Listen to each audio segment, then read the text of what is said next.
Pepe, Pepe. There he is. We have 2 heats of 6 dogs. The winners of those races will face off in the championship race to determine who will be the 2024 Carolina. We are excited to welcome back a fan favorite to 2024 Corgi.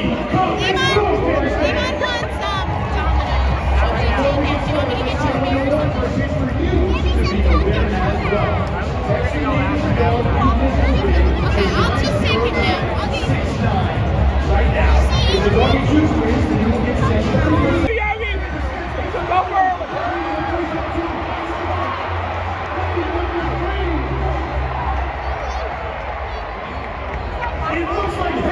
Come on, potato. Come on, potato. Gigi.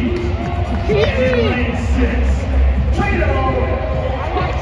Fans, are you ready for heat number 2?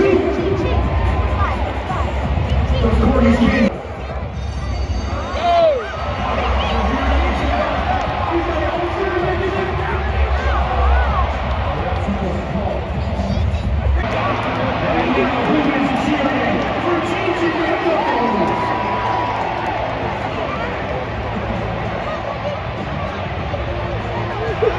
The championship. Are you ready? Corgis, take your marks. Go!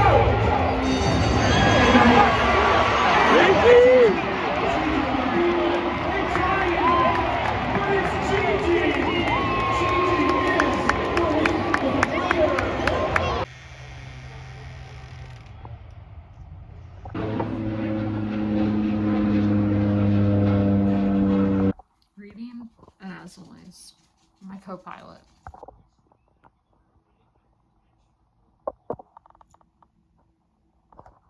Guys, welcome to a new weekly vlog. We're back to doing weekly. Vlogtober is over, and honestly, Vlogtober, it was rough, and of course we're gonna have the dog barking. I don't know what she's barking at. I don't see, she's not in the usual direction of the neighborhood, so it could be squirrels. Vlogtober this year was just a lot. I don't know why, because I've done it every year for years. Last year I had a lot of medical stuff going on, and obviously I got through all my treatment for that. And then this year I didn't have a lot going on with me personally, but other people.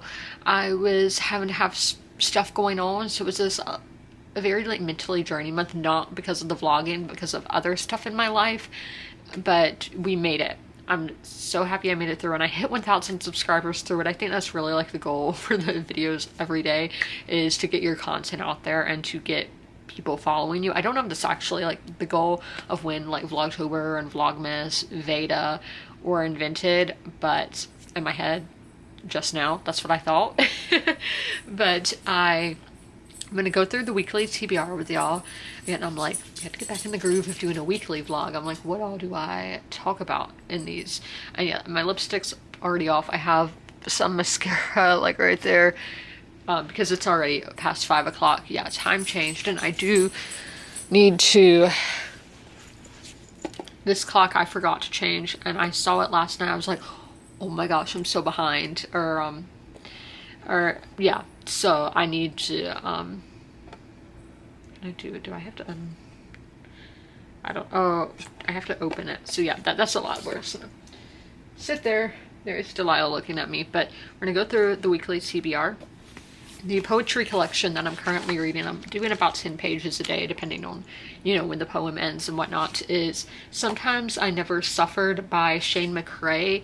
This is about an angel who was pushed out of heaven, and we are seeing the angel looking on as time goes on, like the building of the pyramids. So we're in the like really early days, like, and I'm not going to say this is like a Christian poetry collection. No, it's more so like, I know the writing's Jewish, but where it's, yes, a religious story, but it's not like preaching at you to convert or anything like that. So it's an angel who is sent to earth, not necessarily willing, but who is trying to like search for his purpose. I don't know, is it a him? Because I feel like angels, yeah, okay, it is a him, because like angels and gods and all of that. It's like, is there really a gender? Because I feel like they're their own thing altogether. So that's why I was unsure, but it does say it's a him. And so just this angel trying to find his place in the world now that he's been thrown out of heaven. What is he supposed to do? Oh my gosh, Satan was thrown out of heaven. Is this about Satan? I don't know. That's interesting, but I am enjoying that so far. Then I started the Bell Jar today, and I am annotating my main reads this month. But this one is a 5-star prediction for me. I am 14 pages in, and then there was a forward, and I will be going through my notes for y'all later. So the Bell Jar chronicles the crack up of Esther Greenwood. Brilliant, beautiful, enormously talented, I know I said that wrong, and successful, but slowly going under, maybe for the last time. Sylvia Plath masterfully draws the reader into Esther's breakdown with such intensity that Esther's insanity becomes completely real and even rational, as probable and accessible as an experience as going to the movies. Such deep penetration into the dark and harrowing corners of the psyche is an extraordinary accomplishment and has made the Bell Jar a haunting American classic. So I started that today, and our last two. So my mood read is Manhunters, How We Took Down Pablo Escobar by Steve Murphy and Javier F. Pena. So this is the girl story from the actual DEA agents portrayed in the hit Netflix original series Narcos. It is Nonfiction November, and I feel like nonfiction titles are pretty self-explanatory. Lastly, we have my ebook, which is the 8th book in the Outlander series, which is Written in My Own Heart's Blood by Diana Gabaldon. So what is this about? What is this series about? Because as I said, I am 8 books in, and they're chunky books. And there are my tabs so far. So this is very genre bending. At this point, it's mainly a historical family saga, but this is following a family during the American Revolution with some time travel elements involved. So that's everything that I am currently reading. It is time for me to do an update on the Bell Jar by Sylvia Plath. This is giving 2-star vibes. I read the first quarter of the book, and Fred needs me to open the door for him because, you know, he's been in here for hours, but when I shut the door, he's like, let me out. I'm back after letting the cat out the bag. So I read 25% according to Goodreads, 29% according to Storygraph, and I am reading this physically to let y'all know, so don't know if I showed the tabs or not, but we're going to go through the tabs. So first we had the foreword, and I thought this was interesting. I was like, wow, I might learn a lot from this book. So it says, the Bell Jar sailed right in onto the bestseller list, and despite some complaint and reviews, it quickly established itself as a female rite of passage novel. So that's what I underlined. And then a twin to The Catcher in the Rye, a comparison first noted by one of the original British reviewers. Yes, this book first was like published in the UK, and it was very like popular. Sylvia Plath was very popular in the UK before becoming popular in America. I don't know why that is such a thing in the mid-century. You'll see that with like some musicians like Fleetwood Mac, Tom Petty. They are popular in the UK first, even if they are American. I know not all of Fleetwood Mac are American, but became popular. They're American artists, but became popular overseas first before becoming popular in the States. And then here's what I had to say about the foreword. So the foreword was boring, and I wanted to skip it. I have yet to read any Plath, so a lot of this didn't mean a lot for me. But however, this was put as a foreword and not an afterword for a reason. So I read it, so I didn't skip it. Okay, let's go to the actual tabs now. And on page 7, yes, this is like time traveling back to that era. There was a show that I watched. I didn't finish it because I'm terrible at watching TV. I start things and never finish them, unless it's like House of the Dragon. Shivers, sorry. There was a show I watched, and it was about these girls who were reporters, but they were writing these articles, but the men would be credited to the man, even though it was women writing them. and it was like in the 60s in New York, but I'm not remembering the name, but that's what this reminds me of. Obviously this came out first, so it really feels like you're being transported into that era. That being said, Sylvia Plath was born in 1932 in Massachusetts, so we have to take account for the era she lived in. There have been several racist passages and like fatphobic passages, so just be aware of that. Yeah, because obviously that's not cool. And I mean, back in 1960s when this was written, I don't know if it was the 60s or 50s, but that's not cool. But, you know, people were like that back then, so we just need to, you know, be aware. So I just wanted to warn y'all in case you don't want to come across that with your reading. And then this quote, "It's amazing how many college boys don't drink or smoke." It's like, that's changed. She's saying they don't drink or smoke because they are in school still. They don't have money because they don't have a job, so they can't afford liquor and whatever. And I'm just like, yeah, that is different now. It's like yeah, y'all know I don't drink or do drug or smoke. I didn't say do drugs. That's just not something for me. Not a fan of it.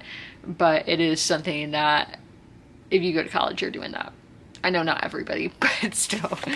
And then this one, so I think Lenny and Ellie will end up together. Just theory. You never know. So if I do get any confirmation on that, I'm not going to tell y'all. But then this quote is so true. This in Blue Gatorade. But there must be quite a few things a hot bath won't cure. But I don't know many of them. Yeah, that is so true. Love that quote.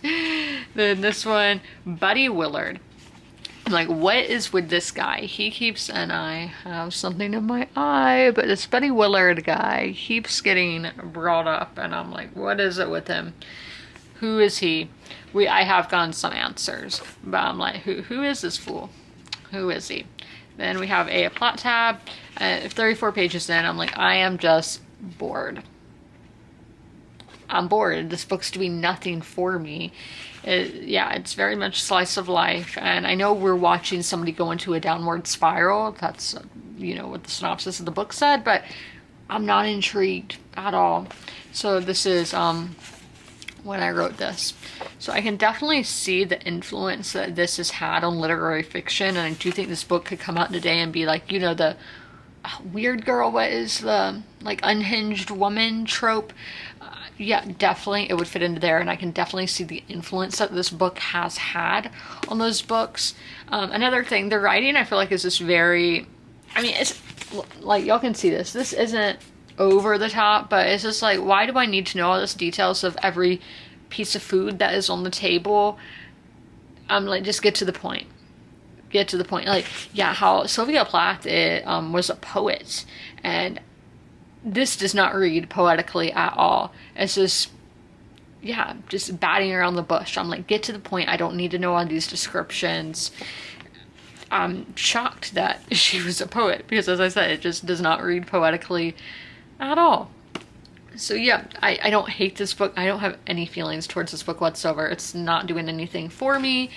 So it's sitting at a 2-star right now. Things on social media are just so insane right now because election day is tomorrow. I've already voted, and we're not going to get all into like the actual people involved because I don't want people fighting in my comments. So but yeah, it's just, this week is always so chaotic, and I thrive on chaos. I love chaos when I'm not involved. You know, I mean, I guess technically everybody in America and the world is involved, but you know what I mean. So it's just, it's entertaining just seeing the lengths that people go. It's wild. So we're going to be talking about Manhunters. I'm going to put my dust jacket. Maybe I should put it on the book. I read 24 pages, getting me to about 30%. So let's stay up. No, what is so... I guess it was just my reading journal. It was bumpy. So basically, the 24 pages I read today, what I'm doing, I read a section from Murphy and then one for Pena. I feel weird calling them by their first names because it is labeled as their first names. but I don't know these men. So it was, I hit part 2 of the book today, and this is going into, okay, they've gone through their training and they are officially DEA agents. That's the Drug Enforcement Agency. Is that what it's called? I don't know. But they're the ones who deal with drugs and drug lords and that kind of thing in America. So they have officially become DEA agents. Murphy stationed in Miami and Pena in Austin. So just their early days of being undercover narcs and all of that, and doing drug bust. That was what Pena was doing, and then in Murphy's, he had some drug bust as well, but because Pena's from Texas, so, not too big of a culture shock, but with Murphy, he's coming from West Virginia to South Florida, and yeah, that's a big culture shock, and I bet especially in the 1980s, so his culture shock had just come into Miami and everything, so that's what I read in there. I will read Outlander after my bath and nighttime routine. Definitely really bright in here. Happy Tuesday. It's election day. Like, I get annoyed going online and just seeing people on there, but at the same time I'm really nosy, so it's a crazy day. But I am going to go for dinner later at Chili's, get some quesadillas. I can make quesadillas myself, but the vibes of a restaurant different, so I am going to go there later. And oh my gosh, there's all these flies. I read a chapter outside and just flies kept landing on the page, and I'm like, why? There's no garbage or anything, nothing that they would be flying around, so I don't know. But does that happen when it goes from hot to cold? Because it's in the 80s here today in November. I was talking with my dad earlier, saying like my earliest election day memory was when Obama ran for president the first time against John McCain, that I went with my dad to go vote, and it was just sleeting cold, and our backyard was frozen over, and I was playing in the backyard earlier that day with I had these toys that were did Animal Planet make toys? They were supposed to be Arctic explorers, and I had so much fun with that. But so that's my earliest election day memory. So as I was saying, sleet, ice, and today it's 81 degrees, so weather is a thing. So I have been reading in the bell jar, and I will begin more into that later, but I am a quarter of the way into, a little over a quarter. Sometimes I never suffered, so I wanted to give some of my thoughts on this. So yes, I would say this is a 4-star. Now, the reason why it wouldn't be a 5-star, some of this I just have a really hard time understanding. I knew you were supposed to read poetry out loud, so I have been reading it out loud, but I am having to go back and be like, how is this worded? It's just worded really weird, and then the spacing in the middle of a sentence I've never seen before, so I just really struggle. So let's actually go to the first poem and see what it's like for me to read out loud and watch me have no issue with it. In Limber and Heaven is a nexus at which the many heavens of the multiverse converge. That's the title. I've been a long time dead without my life, and when it comes back to me. In parts, and sometimes I get 2 or 3. Or I don't know how many, 15, 40 of the same part I lived. The same life 60 different ways. I'll see my face, and it's my same face, and I'll be standing where I remember standing once, and if other folks were there, or some of them, or all of them, but me and some or all of them are wearing different outfits, like the weather and us changed. I think now more than half of life is death, but I can't die enough for all the life I see. I struggle with getting an understanding for a minute and have to read over things several times, so it's lacking some kind of clarity. I wish that it was just easier to read. I just have a hard time reading it. That's what I have to say about that. So again, I'm reading the bell jar, have been tabbing, and I will update y'all on this sometime later. I just stubbed my toe on the tripod, and it did not feel nice. It doesn't look like I broke any skin, but it's bruised. And is that bleeding? I don't know, but that did not feel good. So okay, DoorDash story. So I had to order food today, and I was gonna get Chili's. This was the day of the month that I get Mexican this day of the month, so there are so many Mexican restaurants in my city, so we were gonna be fine regardless. But I was gonna go to Chili's, which I know is not, that's like a chain restaurant, but I was gonna go there because I recently just started going to Chili's again.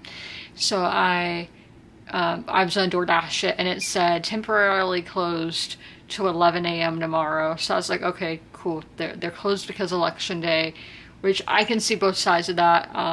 So people can go and vote, like the workers, but like you would think the whole business wouldn't be closed. But I was like, it's fine. I can just get Mi Tierra, which is the local Mexican restaurant that I personally go to, and that's what I ended up getting, and it was good and everything. And they gave me so many chips, like 2 bags of chips. They usually just give me 1, but they gave me 2, and it was really good. And I still have some, because they gave me so much, I still have some left over, and I'm gonna be snacking on that for the next few days. But so I got that. So after I ate, I went to take Penny on a drive because she likes going in the car, you know, and I wanted just to drive by the polling places because the polls here closed at 7, I think, maybe. Again, I already voted, so that's all irrelevant to me, but I just wanted to see what it looked like. And yeah, there were people at the location, so people were voting, or maybe they were workers, I don't know, but there were, I went by several polling places. But on the drive I drove by Chili's, and Chili's was in fact open, so I don't know what the deal was with that. I don't know, but it's fine. So I want to do an update on the bell jar. I got to like 73%, so I did read a good chunk. I read 110 pages. All of that, I read all of that. And I'm gonna go through my tabs, the ones that aren't spoilery, because I don't want to spoil. So this quote just made me think. I was only purely happy until I was 9 years old. And I think about this a lot. Like, as kids, everything is so pure, and we don't know about the worries of the world. Like, I'm personally not really stressed about the election. I feel confident in my pick and whatever, but why do we need to be stressed out about all these things that humans created ourselves? It really makes you think. It's like, was all this, I'm not saying government, I'm just saying a lot of random things like tests in school and all of that. These are all man-made concepts, so do they really matter? Do they? We made all these things. That's why I recommend, what is it called? The Noah... Oh my god, I'm even blanking on the man's name. I don't have my phone. Sapiens. Sapiens is the book name. Really will make you think. It's a mindfuck, is what I want to say. But how everything, money and everything, is a man-made construct, and it's really fascinating. And I think, yeah, just way crazy topic there. And then this little section, the one thing I was good at was winning scholarships and prizes, and that era was coming to an end. And I was like, those gifted kids and the gifted kid burnout. I was not a gifted kid. I passed my classes and everything, but it wasn't, again, I was like, this is all temporary. School is temporary. And sure, if you do good in school, like, I was blessed and didn't have to go to university and go find a job because my family has its own business and all of that. So yeah, I was blessed. But again, it's all a man-made construct. These scholarship prizes and all of that. That doesn't really matter. Doesn't matter. I don't know. I feel like that's what is this existentialism or whatever? I don't know how to say it. Is that what I'm talking about? I don't know. Okay, we have a green tab here. So yeah, the timelines make, so this whole story is seeing somebody's downfall, but the way the timelines are immersed in the story is really confusing, because I'm like, I talk more about it later. I don't understand the flow of this story, of having these two timelines in the flashbacks. I just think it could have been formatted better. Yeah, the Rosenbergs, I'm like, we're back to them. We were on them on the first page, and now 100 pages in, we're back to that. Okay, and then here is my other tab. So what I think the theme of the bell jar is a young girl who, being a young girl and not finding your fit, trying to find your place in society and trying to find out what you want in life. That's my idea of what the theme is. I don't know if that's correct. Again, as that TikTok girl says, reading is subjective. Yeah, this does read pretty fast. It's not dense, so I do think it is pretty accessible, except I'm confused with a lot going on here. Okay, what's our next tab? Is it? Yeah, I just like this passage. The earth seemed friendly under my bare feet, but cold. I wondered how long it had been since this particular square of soil had seen the sun, because I'm always bare feet. I walked bare feet today. It was a good time. So I have a hard time following how we got from point A to point B, because I was like, yeah, she seems fine. There's a lot of mentions of suicidal thoughts, but and that's the only, to me, like, red flag that something is wrong. And I guess maybe she's making all these different versions of herself because she's trying to find herself, and maybe that's schizophrenia or something. I don't know how we got here. I don't know how we got from point A to point B.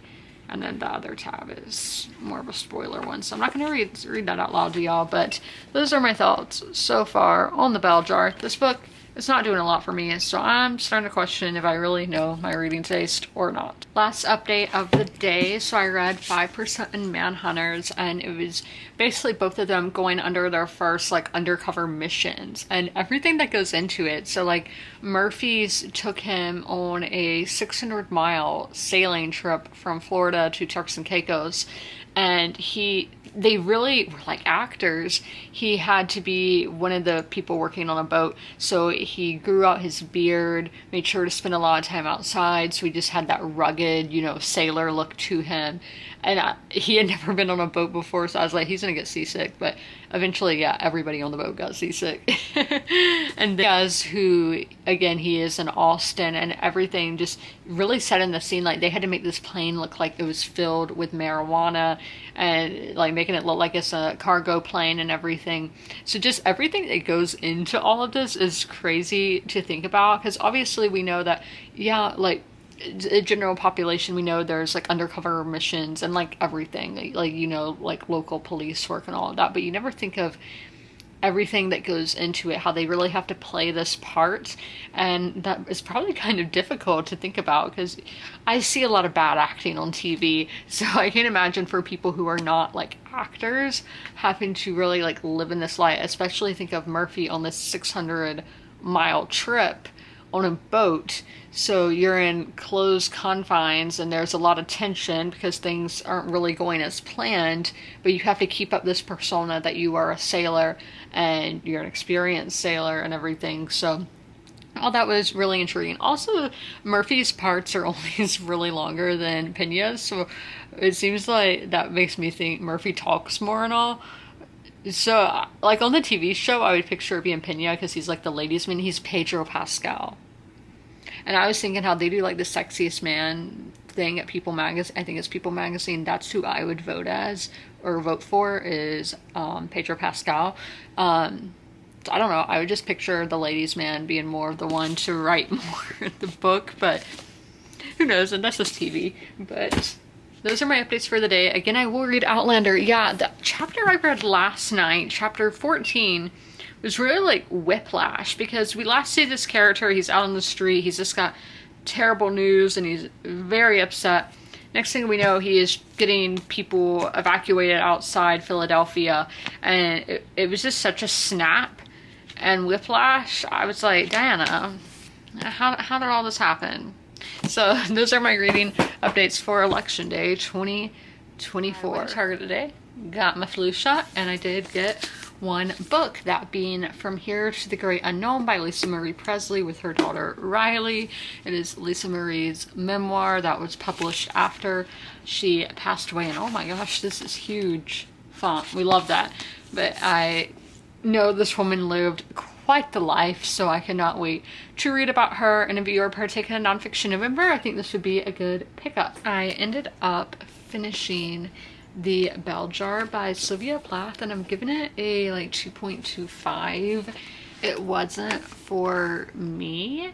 So characters, you would think that this would be a great character work because we're seeing somebody descend into a mental breakdown and becoming insane, but I just don't get how we got from point A to point B with that. It was really confusing, and I was having a really hard time connecting with the character because I didn't know what was real, I didn't know what was fake. That's really akin to Bunny by Mona Awad. And another book that I would compare this to is My Year of Rest and Relaxation by Otesha Moshfegh, which I do really enjoy that book, but I have no opinion about this book. Atmosphere was good. It was like time traveling back to the 50s or 60s in New York.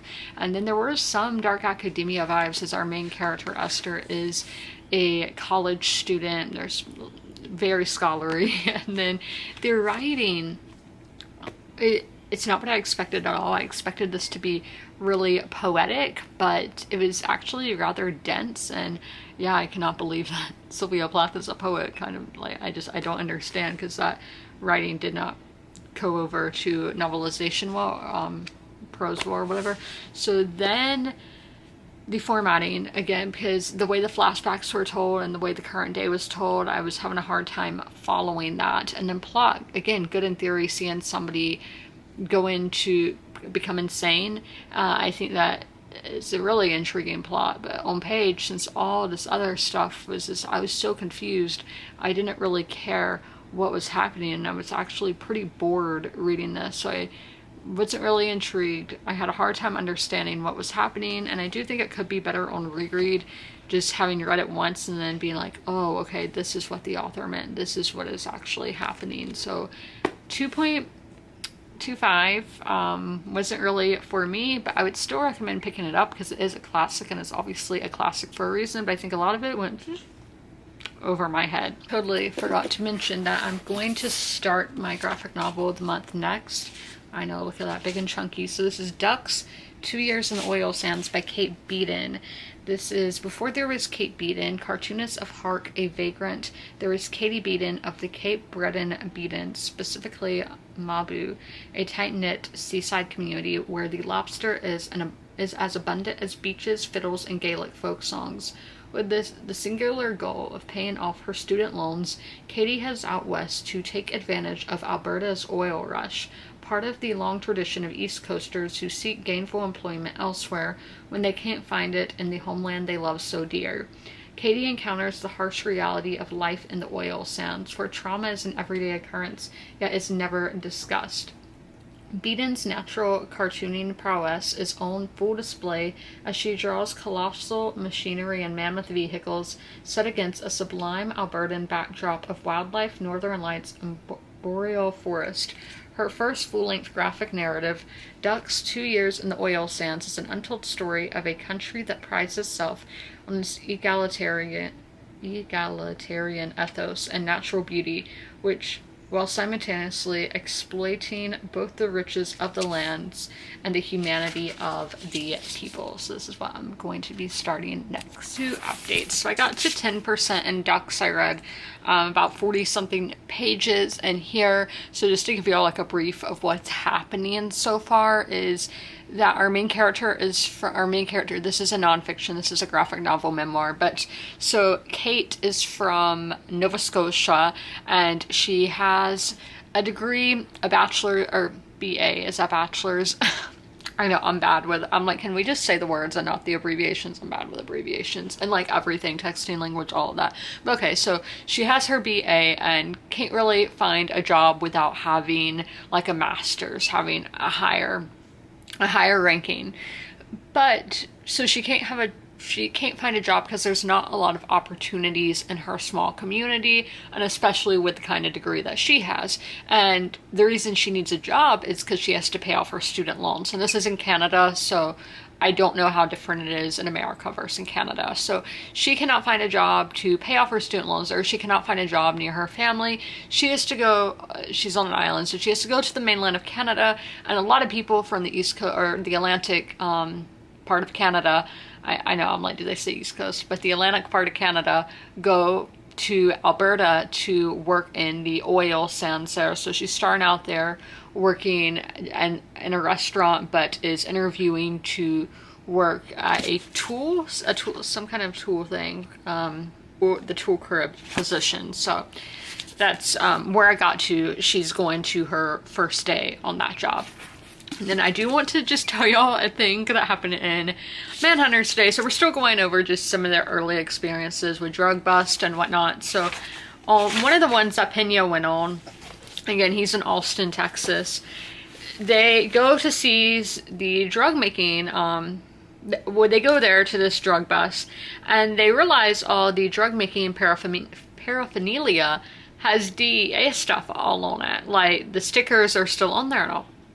So they find out that after the government seized all the paraphernalia, they auctioned it back out for the bad guys. They say bad guys so much in this. For the bad guys to go use to make meth is the big thing in Austin at this time.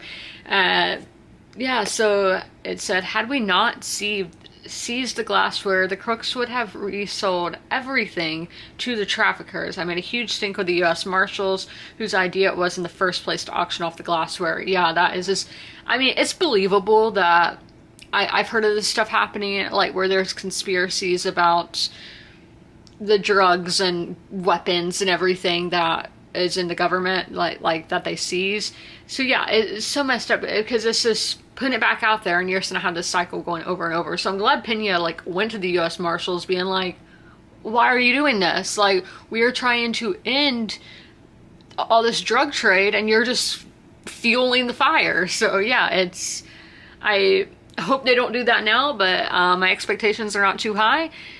But yeah, I just had to share that with y'all, that was this kind of crazy thing that the government was doing, because the government and everything does a lot of crazy things. So I'm gonna go do my nighttime routine, read Outlander after that. I don't think I had any, it was only like a 2-page chapter that I read of Outlander last night, so not a lot of new thoughts there, but it's one that's 10 minutes, because I read it on the ebook and it tells you how many minutes are in the chapter. So there's that.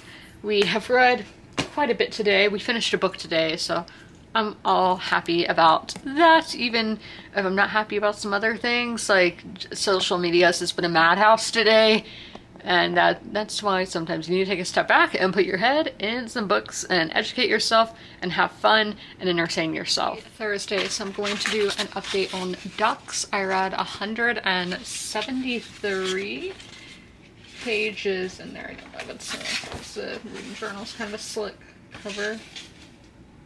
Will it stay? I don't know, but hopefully it does. So, ducks. As I said, I read 173 pages. I am now at the halfway point of the book, exactly at 50%, and I am really liking this. What's really happening today, she's been at the job a while and has pretty much adjusted, but being a woman in a male-dominated place and just the awkwardness and uncomfortableness that comes through it. She doesn't act like a victim at all. Like, she's not having a pity party for herself, which I think is great. That sounds bad, me saying that, because, like, yeah, like, you are, but you're also a survivor. You got through this. She is dealing with all these men and, like, really just being like objectified, because there's not a lot of women here. There are some, and they're all like objects, because these men are just kind of crazy because they haven't been with their wives and families for so long that like they just want to stare at these women. They just want to talk to these women, and it's definitely something I think a lot of women have gone through. If you are like, I'm not gonna say all men, we don't generalize here, but you'll be friendly to men and they take that as in you being interested like more than a friend and make it uncomfortable, and I'm like, no. Me being friendly, so you think I'm interested and you like that? No. And that's definitely happening here, and I can be like, yep, relate to that, definitely. So it is really, I am really enjoying this, and just some parts I think are just so wholesome, like the found family elements and all. And again, this is a memoir, this is a true story. I would give this a 4-star. With my graphic novels and poetry collections, I don't give decimal ratings. I just do a 4 or 5, you know, whatever. So this I would say is a 4 right now. We're halfway in, it could change. I am really enjoying it, but why is it not a 5-star? One, it just doesn't feel like a 5-star. And today in this middle section that I'm in, let me see where we are, because it's kind of by the locations. It's when she goes down to these camps. So Long Lake, that's where I'm currently at in the book. This is when it's gotten kind of sporadic. The flow isn't flowing as easily as it was in the like first quarter of the book, and there's a lot of we have characters introduced throughout, and luckily we do have a thing like at the start of each section or whatever that has the characters, their picture, and then their name and where they're from, and like their job. So that is really helpful, and I am having to go back to that a lot. So I am thankful that we have that, because if we didn't, I would honestly be so confused. But here's a quote that I think is good, and is definitely one that I could relate to back when I was in high school. Our character here, it's a memoir, but is 22. So this guy, Ambrose, he drives her just from the sights, whatever. So, but people kid themselves if they think the only life they're living is somewhere else. And I think that's so true. You're only thinking of ahead, being like, okay, in 5 years, I'll be here. In 10 years, I'll be here. And people not really living in the moment. And I think this is so prevalent, especially in young people. As I said, I was really like that in high school. And so sometimes I'm like, maybe I shouldn't have done that. But at the same time, I'm happy with where I'm at. I don't regret having those like hopes and ambitions or whatever. But I do think it's something definitely that young people go through. And I'm sure older people do as well. It's just you mature and you grow. And you have to learn to live in the moment. Clip of the video. So I read only 8 pages in Narcos today because I got to the end of part 2. We had Murphy getting his first mission that kind of involved Escobar, and then we had Pena, who he almost quit the job. Yeah, I don't want to give spoilers. So that's what happened in there. And then I did read a chapter in Outlander last night, and yeah, Rachel Hunter, I love her. I didn't know if it was just on the TV show because I'd seen the TV show before this, and obviously the TV show is behind. I'm ahead of the TV show at this point, but I didn't know if it was just the actress on the TV show, but she's just like mischievous, like, you know, like in a good way, where I just think she's cute. Like, I like her, so she might be a new favorite character for me at this stage in the series. So yeah, let's do kind of a wrap up of this week's reading. So let's get to my poetry collection here. Sometimes I Never Suffered. I am enjoying this, but some parts can be kind of hard for me to understand, and I have to like repeat what I'm reading. And then, oh, I never highlighted in here that I finished the Bell Jar. Yes, we finished the Bell Jar. It was a 5-star prediction. It only made it to be a little over a 2-star. I think the book went over my head, and I didn't like the formatting of it. So then I started Ducks by Kate Beaton. This is a graphic novel memoir that I am enjoying. It did just get kind of sporadic in the second quarter of the book, but I do expect it to be smooth sailing because we do have like found family, and it's relatable for young women. Next we have Manhunters by Steve Murphy and Javier of Pena for that. And yes, I am enjoying this because this is a book that inspired a TV show that I really liked, and I love seeing that we're getting to see these people's backstories because you don't get that on the TV show. And then Written in My Own Heart's Blood, a stage of Outlander that's all new to me. That's only super exciting. So I hope you guys enjoyed this video. If you made it all the way through, leave a Thanksgiving emoji in the comments below. And as always, comment, rate, and subscribe. Don't forget to ring that notification bell to be notified when all my videos go live. I'll see you in my next one. Bye!